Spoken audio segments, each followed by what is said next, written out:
En chemin, découvrir des merveilles.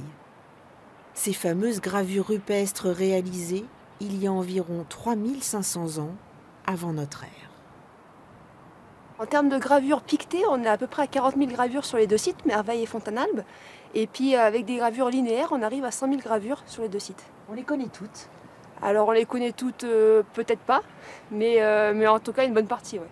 Les premières mentions de ce trésor archéologique remontent au XVe siècle, mais c'est dans les années 60 que le professeur de Lumley en entreprend l'inventaire exhaustif.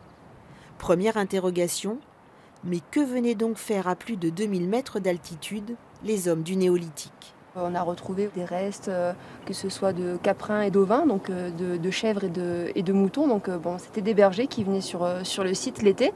Il n'y avait pas d'habitat permanent sur la zone, puisque l'hiver, il y a de la neige et que ce n'était pas possible d'habiter l'hiver. Donc comme actuellement, les bergers viennent l'été, puis ils redescendent à l'automne avec leurs troupeaux.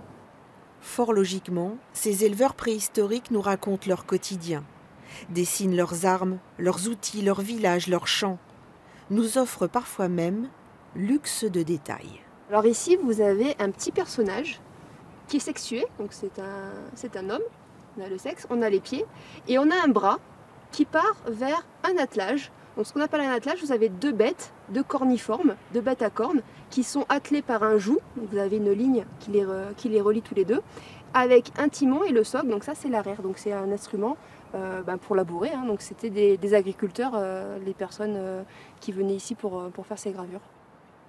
Nos ancêtres avaient donc des thèmes de prédilection, des techniques préférées aussi. Dans cette pélite, roche tendre polie par les glaciers, ils pratiquaient la pression-rotation, autrement dit appuyer en tournant pour enlever un peu de matière à chaque fois. Aujourd'hui, sur ce site majestueux empreint de spiritualité, les passionnés se prennent à rêver de fouilles pour aller plus loin.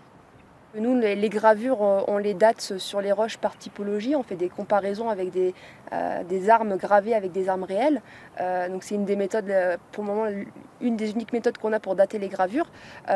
Si on arrive à trouver des armes sur site ou des ossements qui nous permettent d'avoir une datation plus précise, effectivement, ce serait génial. Ouais.